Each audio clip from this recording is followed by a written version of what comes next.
Marco, when you signed up for this was a 6-year term, and you should be showing up to work. I mean, literally, the Senate, what is it, like a French work week? You get like 3 days where you have to show up? You can campaign or just resign and let someone else take the job. I don't remember you ever complaining about John McCain's vote record. The only reason why you're doing it now is because we're running for the same position, and someone has convinced you that attacking me is going to help you. Well, I've been... Bottom line, my campaign is going to be about the future of America. It's not going to be about attacking anyone else on this stage. I will continue to have tremendous admiration and respect for Governor Bush. I'm not running against Governor Bush. I'm not running against anyone on the stage. I'm running for president.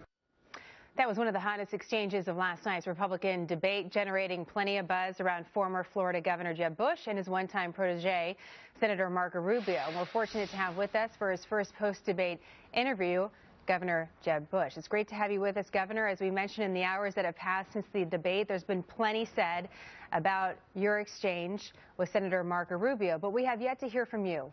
In your reflection, in the last several hours, what do you think of that exchange? Look, I was cut off to be able to complete the thought.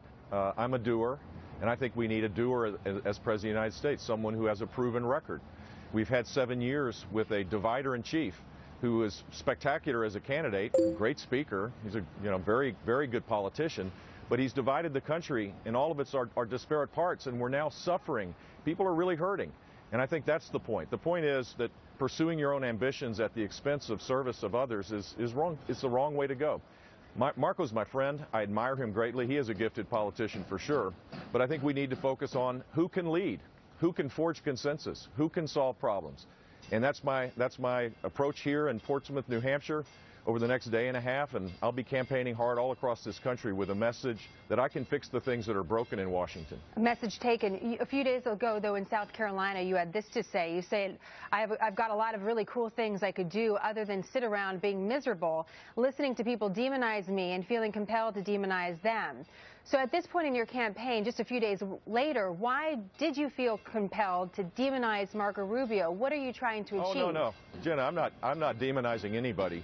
What I'm saying is in Washington, if you want to elect someone that wants to prey on people's fears and angst, then I'm not the right guy. I can fix the problems in Washington.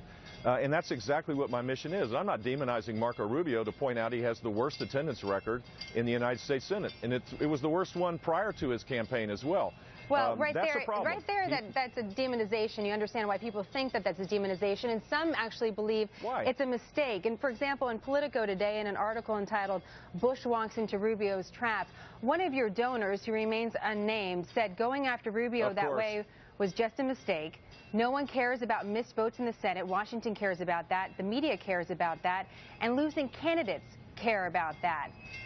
Was it a mistake, Governor? No, it wasn't a mistake. It's a mistake to run for an office and not serve. He can do both, but the simple fact is he's not doing that. And a lot of people care about this. A lot of people are working part-time and they want to work full-time. A lot of people are frustrated with their jobs all across this country, but continue to show up to work.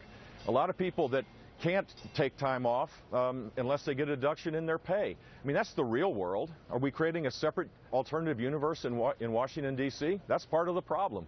I think that people can work and can run for office as well. But to say that's not important and be frustrated with the job and not show up for committee hearings, not show up when military families are wondering whether there's going to be a budget for their loved ones overseas. I mean, these are serious times, and I think we need to start forging consensus, and I have the skills to do that. So why do people in Washington don't seem to have that capability. Why are you pointing out Rubio and not some of the other candidates? What is it about Rubio that you feel particularly passionate about?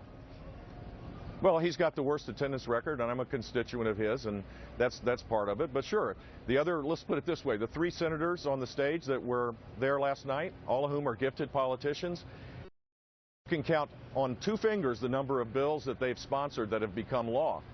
That gridlock, if we're asking them to go solve that gridlock, I think we might be mistaken, just as we were 7 years ago when a gifted politician, Barack Obama, ran for office and has fooled us. It was all going to be about the United States of America, not blue states and red states, and the net result is we're more divided today than ever before. Just want to point out, you've heard the bells behind you. You've also heard a siren. I'm just saying you to our viewers. These are not sound effects that we're using or have planned. And Governor, we appreciate you rolling with us. No, this is the real world. This is outside of Washington. It is live television. You know, the reason why we're asking all these questions about that moment last night, not only because it's some of the questions that are really coming up, you know, nationwide about the debate, but it's really about this. Over the last several months, you've talked about showing people your heart.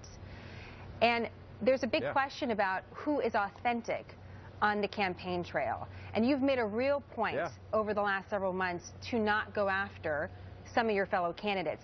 But you're making a different decision now, and we're seeing that today in this interview. Why do you believe you need to do that now? And what sort of turning point in your campaign does it represent? Look, I'm not, this is not personal. I'm not attacking his character. I'm just saying that people need to show up to work to vote. They need to show up. They need to use their office in a way that can help their constituents. That's all I'm saying. This is not a personal attack at all. And I think that that applies to every elected official. In Tallahassee, Florida, you couldn't show, you can't just go campaign. You have to show up at work when there's committee hearings or when they're voting. In most state capitals, that's the case. And that's my point. We have big gridlock in Washington, D.C. We need to reform how Washington works. I have a plan to do that. We need a balanced budget amendment, line item veto power. We should shrink the government workforce. We should do these things because people are suffering outside of Washington, D.C., and Washington's living large by their own rules. There are those that say that that decision with that exchange is terminal for your campaign, that if this is the end of your campaign, that it's terminal. And why do you think those with that sort of opinion are wrong about you and about your campaign? Look, we're not even in, we're still in October. We have more than 100 days left before we go to the Iowa caucuses. We have an extraordinary team here. Judd Gregg, probably the most popular elected official, is endorsing me here in New Hampshire today. We have a great ground game in Iowa, South Carolina, and all across this country. We're the one that has the best organization. And I'm going to work hard to be able to earn people's support.